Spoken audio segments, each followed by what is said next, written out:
They say in Chicago we got a situation. Chicago area police has bust a situation, a hustle that was going on out here in $5 million stolen shoes and apparel.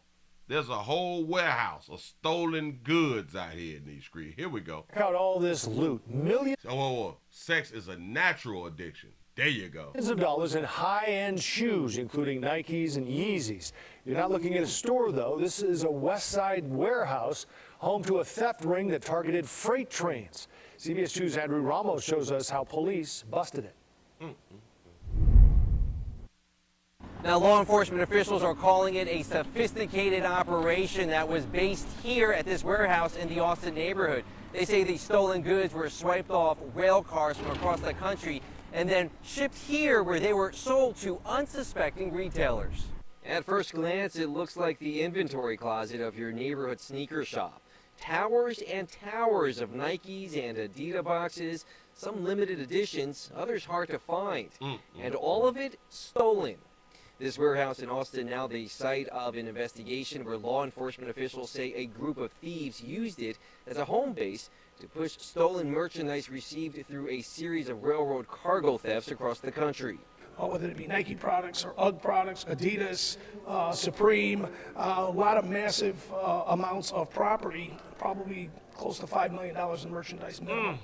The massive bust, the result of an investigation by the Lyons Police Department after a cargo theft was reported in the village about a week ago, leading investigators to the warehouse where a search warrant was issued and a motherlode of theft rings uncovered.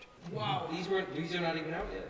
The site they're not even out yet. Was already on the Easy slide. They ugly to me, but somebody gonna buy it. Radar of multiple railroad companies and the state attorney general's office as rail cargo thefts have surged nationwide, becoming costly for companies. And then they're gonna push the cost down to the consumer.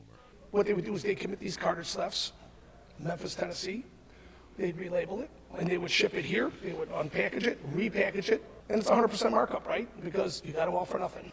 In this particular case, the thieves would advertise on social media or by word of mouth, where retailers would go to the warehouse to purchase goods, not knowing they were stolen.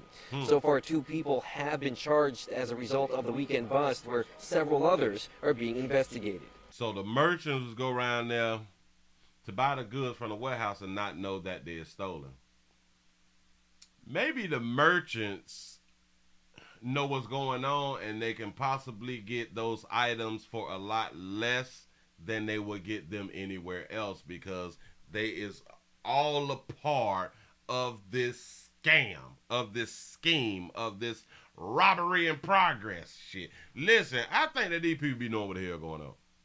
I promise you that, man, because people trying to save on the dollar, or get more cluck for the buck out of here in these streets. And you really got to understand it, because things is really, really expensive, and they're trying to just make a way. These are individuals who are working together for a common cause, which is money. Yeah. So the ones who is robbing and stealing, and the ones who have the stores, I think they just in cahoots, y'all. The Lyons Police Department is expected to hold a press conference later this week where they're expected to provide more details on this case, including information on those offenders and additional charges they may face. Reporting in the Austin neighborhood, I'm Andrew Ramos, CBS 2 News. Doggone shame. Hey. But remember, by this time next year, the prices of them shoes gonna be just a tad bit higher, and they gonna get their money back one way or another. Don't worry about it.